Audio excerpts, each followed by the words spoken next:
Hi everybody, Dr. Keesha Ewers here, integrative medicine expert. I'm a psychotherapist as well as a medical provider, and I've been asked a lot in my medical practice in the last couple of weeks about how to keep from gaining weight over the holidays, and I thought what a great subject for a Facebook Live video. So as you join me, I want you to say where you're from, tell me what your tips are. If you join me late after this is over, then make sure you put it in your comments. Make sure you share this post with everybody, because the average holiday weight gain, believe it or not, over just a 2-month period, 6 weeks even, is 7 to 10 pounds. And so we want to make sure that that's not the case for you. And so I want to hear your tips. Stick them in the comment section, share this, like the post, and let's get it swirling around so that people can support one another in not gaining weight over the holidays.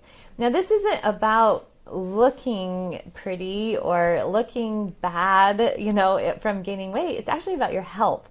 When you gain a bunch of weight, you're at a higher risk for inflammation. And my book, Solving the Autoimmune Puzzle, I talk about how inflammation is the root cause to everything. So we want to make sure that you're not getting inflamed over the holidays.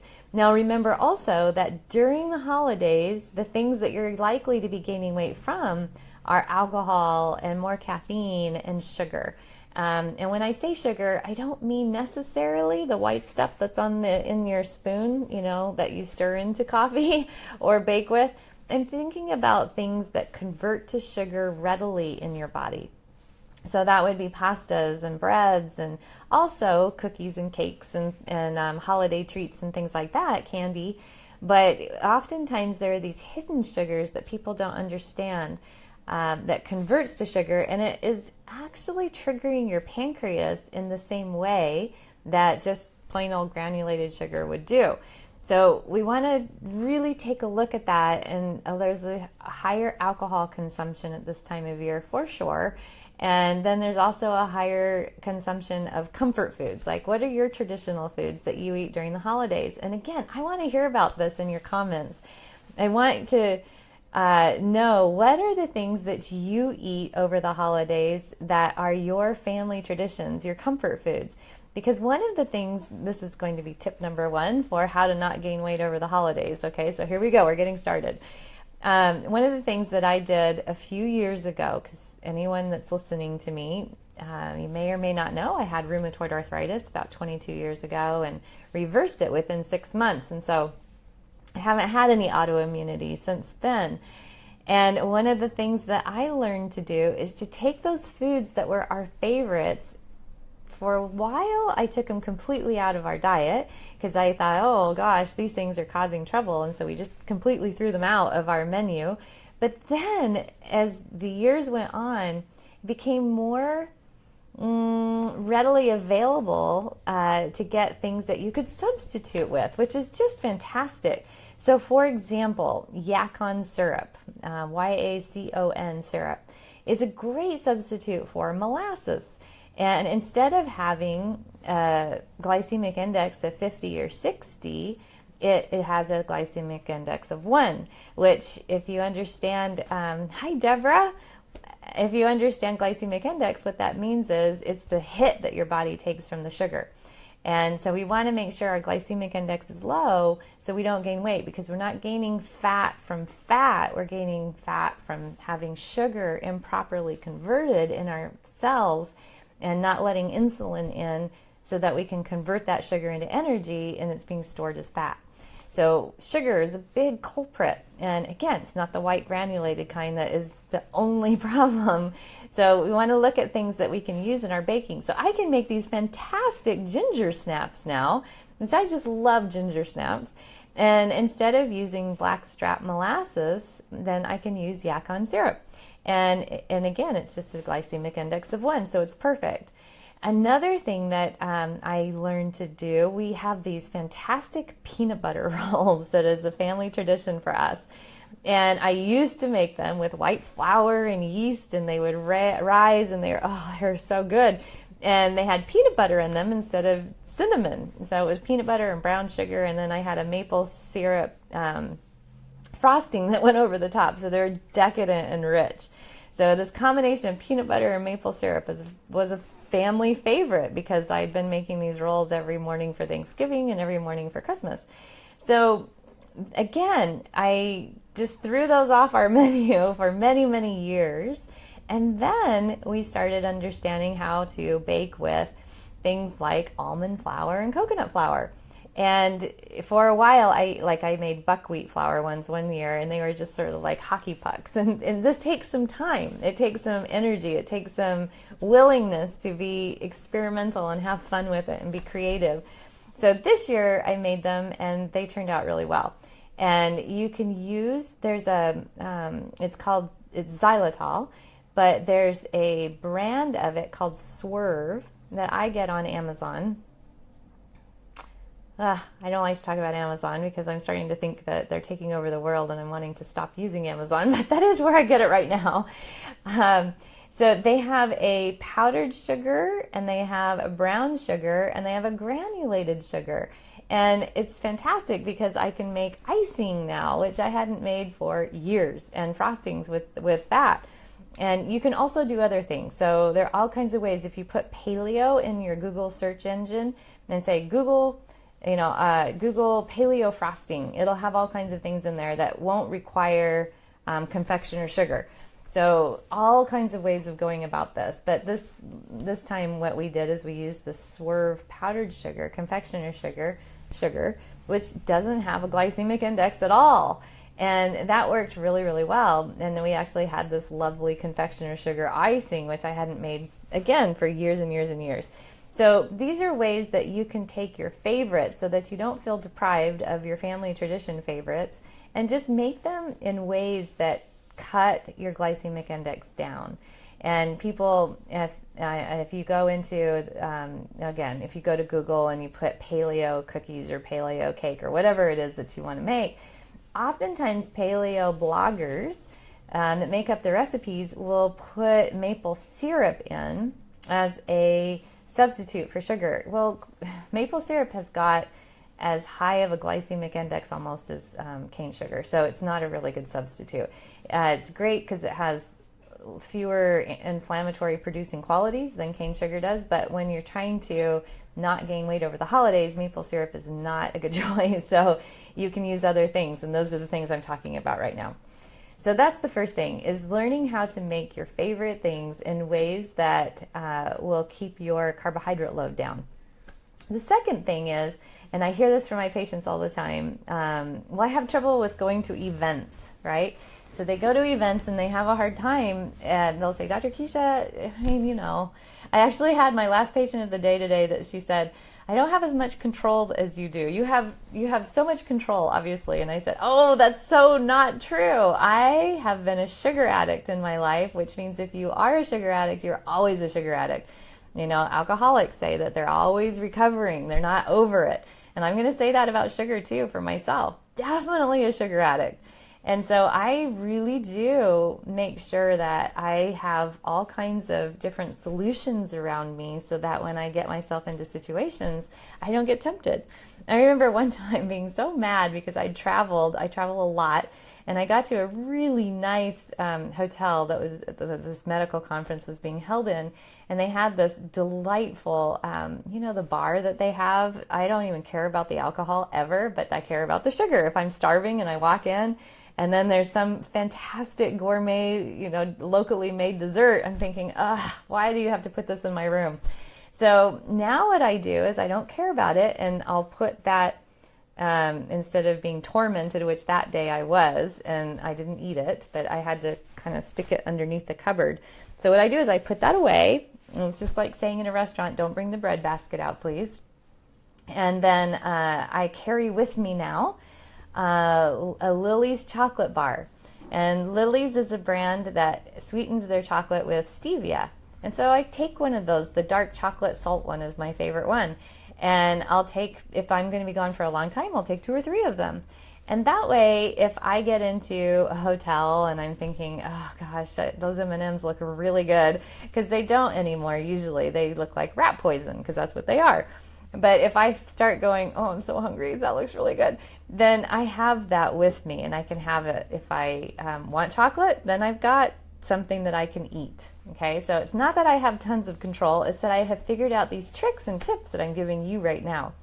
So that's another thing, is carry something with you. If you find that you're tempted when you go places, like I had someone that drives the school bus today in my office, and she said, gosh, I go into the break room where all the bus drivers are, and there's just stuff everywhere, and of course I have to have some. And I said, well, no, of course you don't have to have some.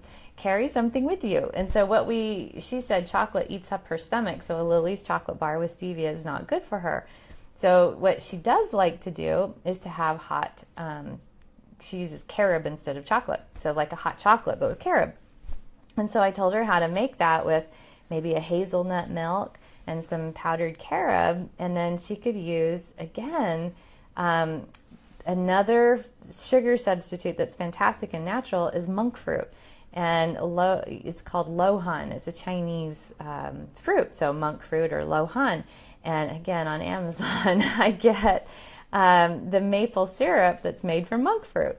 And I'll buy 10 jars of that at a time so that it's in my pantry. And then it lasts me for 6 months when I bake. And I said, make your hot carob, your warm carob, and put a little of that lohan maple syrup in it to sweeten it. Shake it up in your thermos, and then have that with you. It keeps warm. I'm in Seattle, so right now it's very dark, as you can see behind me, and it's usually pretty wet. And so people love their coffee here, and that's where Starbucks emerged from, right?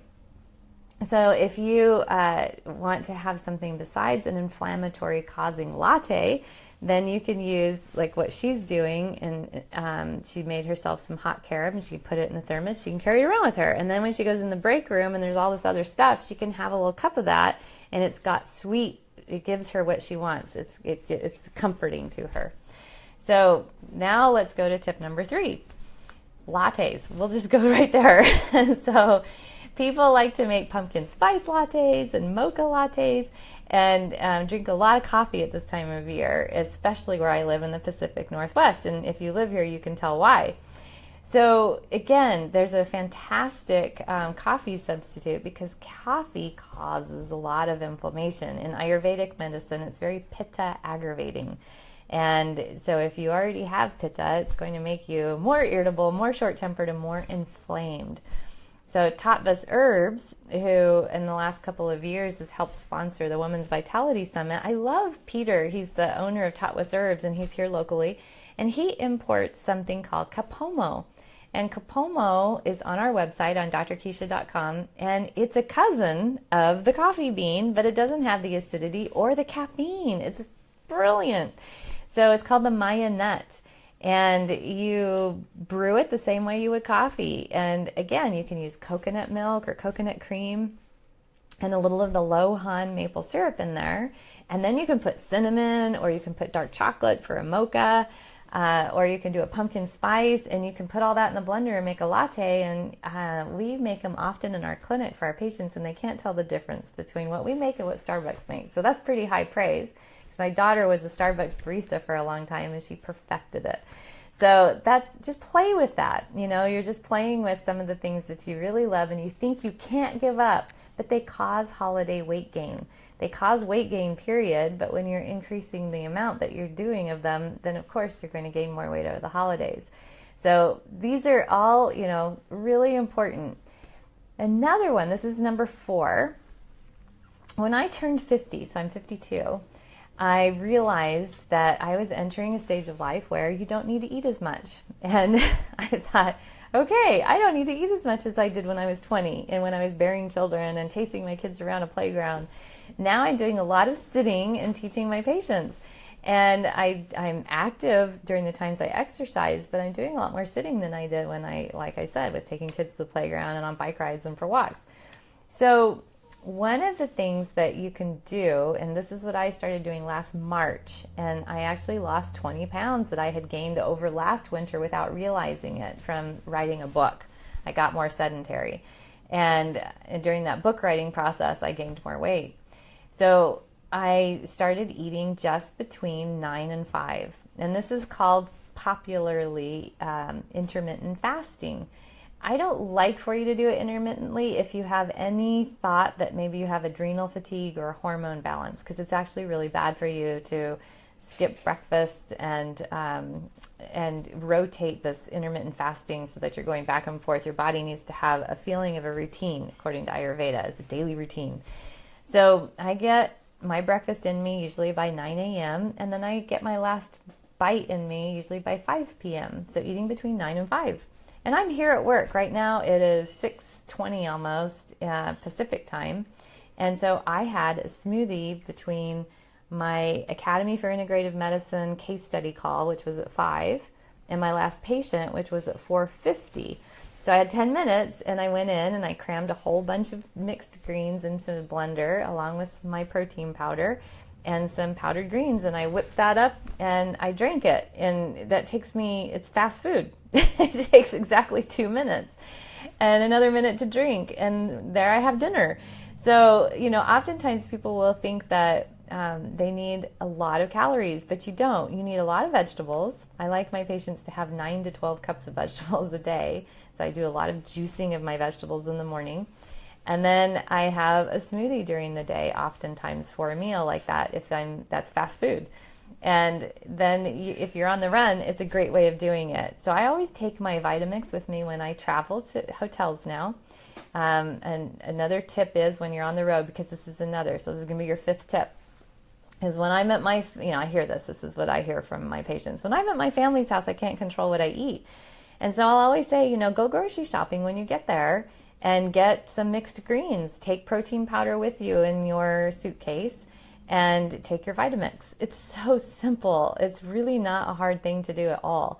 And you can make a smoothie that then, if you've got your protein in you and you've got your vegetables in you, then when you join the family for the rest of your meal, you can pick and choose what you want and eat small. Just eat a little bit. And if you're eating between 9 and 5, something you need to be very cognizant of is getting in at least 70 to 80 grams of protein. So I like to use Great Lakes Green Label Collagen. Check it on Amazon. And I'll put 3 tablespoons of that in my 10 a.m. tea. So then I've got protein. And I drink my 6 to 7 cups of vegetables that I juice in the morning. And I'll have maybe a half an avocado or some form of good healthy fat. And then I've got my protein, my fat, and my vegetables. And then at lunchtime, I'll have usually my biggest meal. And I'll have maybe 3 kinds of vegetables and another protein. And then at dinner, I often do what I did tonight because I'm usually working. And so I don't sit down with family members at dinner time anymore because it's just me and my husband. And so instead what we do is we do something together.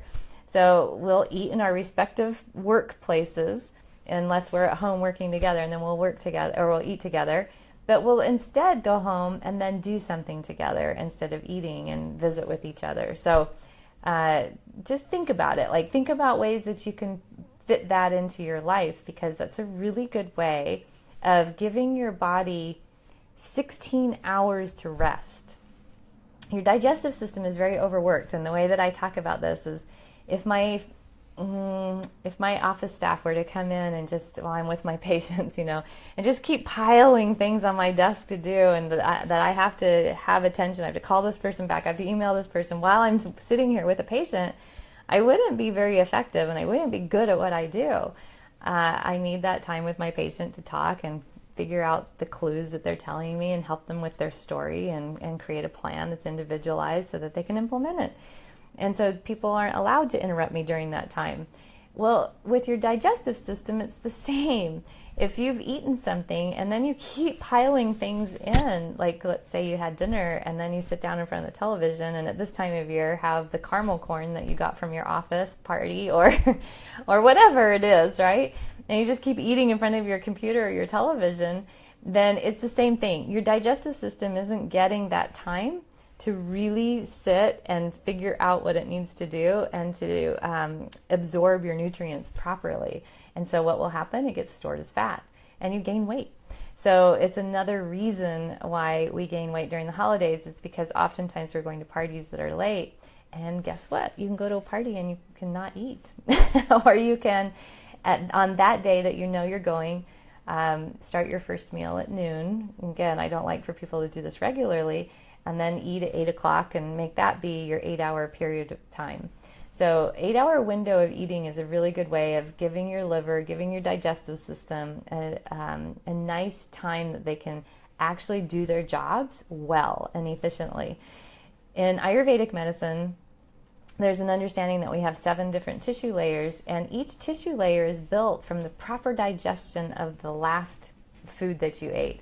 And then it builds the next layer and the next layer and the next layer. So if you don't digest well, that's why the root of all illness and the root of all health comes from proper digestion. And so you need that good 16-hour period of time for your body to do proper digestion, so you build good, healthy tissue layers. And it keeps you from getting sick and gaining weight. So those are your tips for keeping from getting a holiday weight bulge. You know, the obvious ones are, of course, avoid eating sugar. That was the first one that I did. But the less obvious ones are going to be taking things to your parties that you can eat, carrying with you something that you know that you crave usually. So chocolate, like a Lily's chocolate bar, eating only in an 8-hour period.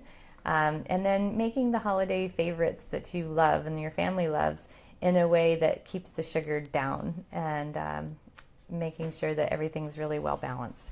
So again, I want to hear from everybody. When you listen to this, leave comments about what your favorite holiday foods are and how you figured out how to make them healthy, and share this with people so that we can all be healthy during the holidays. If you want more information like this, you can go to drkeesha.com, DrKeesha.com. Happy holidays, everybody.